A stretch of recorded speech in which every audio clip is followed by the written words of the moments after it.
hoje a gente vai continuar falando um pouquinho sobre controle de condicionalidade e as formas de controle de condicionalidade. Com relação ao momento que o controle acontece, pessoal.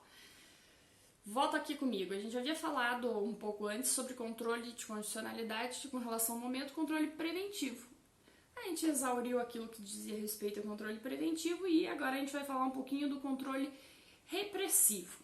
Veja lá, o controle repressivo, pessoal, ele vai ser realizado quando aquele ato normativo, aquela lei, já está produzindo efeitos. Quando ela já ingressou na órbita jurídica, ela já está aqui produzindo efeitos entre todos nós. Quem que pode realizar este controle, pessoal? Poder legislativo, poder executivo e o poder judiciário. Todos eles podem realizar este controle de forma repressiva. Tá? O poder legislativo, pessoal, ele realiza de que forma esse controle repressivo? Vamos lá. Ele pode realizar, pessoal, se valendo do artigo 49 da Constituição Federal, em especial do inciso 5. O que diz o artigo 49, o inciso 5? Ora, que é de competência do Congresso Nacional sustar atos do Poder Executivo. Sustar quais atos? Aqueles que exorbitem o poder regulamentar ou os limites da delegação legislativa. Então, tudo aquilo que o Poder Executivo ele acabar extrapolando nos seus limites, exorbitando aquilo que foi concedido dentro daquela delegação, o Congresso Nacional, aqui eu digo para vocês, o Congresso Nacional, porque essa é a redação do artigo 49, o Congresso Nacional vai poder sustar os atos normativos do Poder Executivo. Isso é uma forma de controle repressivo, pois o ato já está produzindo efeitos, realizado pelo Poder Legislativo. Há outra hipótese de controle repressivo realizado pelo Poder Legislativo? Sim, basta nós lermos o artigo 62 da Constituição Federal. Esse artigo 62, ele trata da medida provisória, pessoal, do ato declaratório, tá?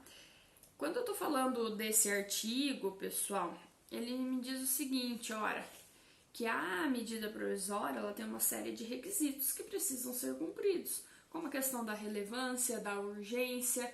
Se não há a observação destes requisitos, é possível que o Congresso Nacional, por meio do controle repressivo, retire ela do ordenamento jurídico.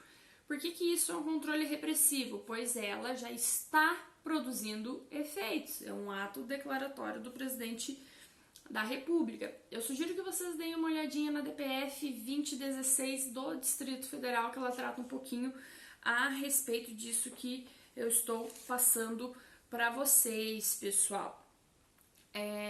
O artigo 62, ele destaca que o Congresso Nacional ele vai poder declarar a inconstitucionalidade da medida provisória desde que não sejam obedecidos aqueles requisitos, tá? Se ela não for editada com relevância e urgência, ou ainda um ponto muito importante para nós nos lembrarmos, se essa medida provisória tratar de assunto relacionado à lei complementar, o que também não permite que ela produza efeitos.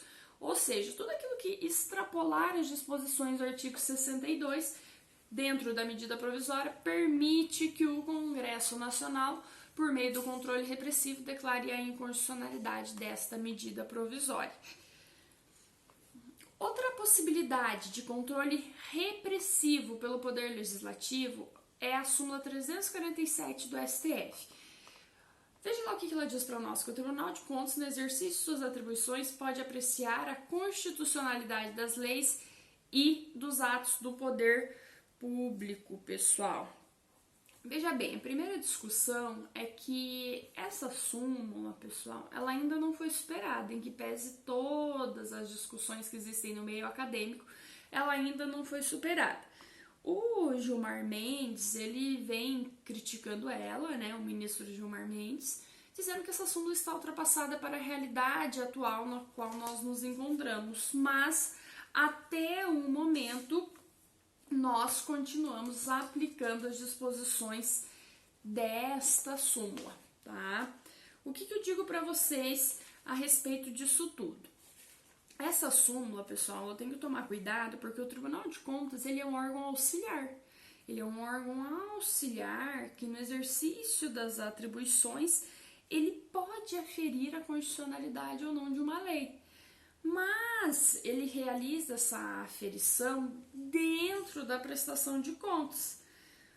O que eu quero dizer, pessoal? Que ele não está declarando a inconstitucionalidade, mas ele efetua uma análise na qual ele pode, por exemplo, rejeitar a prestação de contas por considerar que uma determinada lei ela é inconstitucional. Por que eu destaco isso para vocês? Porque essa análise do Tribunal de Contas é dentro da sua função, dentro do seu papel de órgão auxiliar, dentro do seu papel de órgão que efetua a análise e julgamentos das contas. Então, ele não vai emitir uma decisão que extrapole isso, tá? Ele vai trabalhar dentro da sua esfera de atribuição. O que nós precisamos destacar é que esta súmula, ela não foi superada. Então, o Tribunal de Contas, ele pode realizar, sim, controle de forma repressiva. Tomar cuidado, realiza como, professora? Realiza dentro da sua função para análise daquele caso, daquela prestação de contas em específico. Ou seja, ele pode rejeitar porque ele entende que aquela lei sobre a qual se subsidia aquela prestação de contas ela é inconstitucional. Não vai produzir efeitos para além disso, ok? Além disso, pessoal, poder executivo, a gente falou aqui do poder legislativo, que realiza controle de constitucionalidade repressivo, com base no artigo 45, 62 também a súmula 347 do STF. O Poder Executivo, pessoal, ele realiza controle de constitucionalidade repressivo? Sim, pessoal, ele pode realizar controle de constitucionalidade repressivo. Quando que eu estou diante de um controle de constitucionalidade repressivo, pessoal? Veja lá. O Poder Executivo ele tem um permissivo constitucional de negar cumprimento a uma determinada lei. Ele pode, então, negar cumprimento à lei. Para que ele efetue este ato de negar cumprimento à lei, ele precisa dar publicidade. Mas, além disso, pessoal, além da publicidade, é necessário que o Poder Executivo ele fundamente os motivos pelos quais ele nega cumprimento àquela lei. Por que é essencial que ele fundamente os motivos pelos quais ele nega cumprimento? Pois a negativa de cumprimento à lei, ela enseja a intervenção federal, ou seja, intervenção federal no estado ou mesmo a intervenção estadual nos municípios. Então, ele precisa fundamentar as razões pelas quais ele se nega a dar cumprimento a uma lei. Essa negativa de cumprimento, pessoal, ela vai acontecer quando? Ora, ela vai acontecer se eu não tenho nenhuma manifestação da STF, porque veja bem, há uma presunção de constitucionalidade das leis, não há? Nós já discutimos isso em alguns vídeos anteriores. Então, há uma presunção de constitucionalidade das leis. Então, a negativa do cumprimento, ela vai acontecer quando não há uma manifestação do Supremo ou uma manifestação do Tribunal de Justiça estadual, quando eu estou falando no âmbito estadual. Quando isso não acontece, pessoal, eu estou diante, ou seja, dessa possibilidade de negativa de cumprimento, porque não houve nenhuma manifestação do Supremo. Ora, é possível? Sim, mas o que se discute, pessoal, é que há presunção de constitucionalidade das normas. Por que eu estou destacando isso? Porque há presunção? Sim, isso existe, mas essa presunção ela não é absoluta, porque se assim o fosse, sequer nós estaríamos discutindo a respeito de controle de constitucionalidade. Então, essa presunção de constitucionalidade das normas, pessoal, ela não é absoluta. Por isso que é possível a negativa do cumprimento e o próprio controle de constitucionalidade. O que a doutrina vem destacando para nós, pessoal, é que você tem um ato do Poder Executivo no qual ele nega cumprimento a determinada lei, porque ele entende que aquela lei ela é inconstitucional. Ele dá publicidade a essa negativa e ele fundamenta, pois se não fundamentar, isso é hipótese de intervenção federal ou mesmo intervenção estadual. Ok, mas o que a doutrina ela vem se manifestando, pessoal? Ora, se o Poder Executivo entende que aquela norma é inconstitucional e nega cumprimento, ora, nada mais crível, nada mais plausível que ele ingresse posteriormente com uma ação de inconstitucionalidade, porque ele é um legitimado. Nós estamos falando aqui de um ente que ele possui legitimidade. Então, não seria crível que ele negue cumprimento e deixe de ingressar com essa ação. Isso hoje, pessoal, ele vem sendo o posicionamento majoritário, que ao negar cumprimento, ele deve, na sequência, ingressar com uma ação do controle de constitucionalidade, tá? Onde que nós conseguimos extrair isso? Para elucidar isso que eu venho dizendo para vocês. Deem uma olhadinha, pessoal, na ADI 221, uma medida cautelar dentro dessa ADI, vai falar especificamente sobre essa temática que nós estamos discutindo aqui, a negativa de cumprimento e o ajuizamento de uma ação posterior. Também sugiro que vocês leiam a ação originária 1415, também do STF. E, além disso, tem um julgado do STJ que também tem alguns pontos relevantes a respeito dessa temática para nós.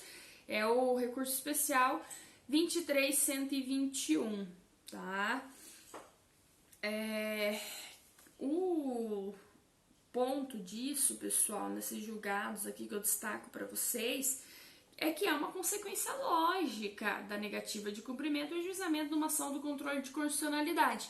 O que destaca isso para nós? O ministro Gilmar Mendes, que nós já falamos a respeito dele há pouco, e além do ministro Gilmar Mendes, quem que também fala sobre isso, pessoal? O professor Novellino. Então, eu acho que são dois nomes relevantes e que nós devemos considerar isso.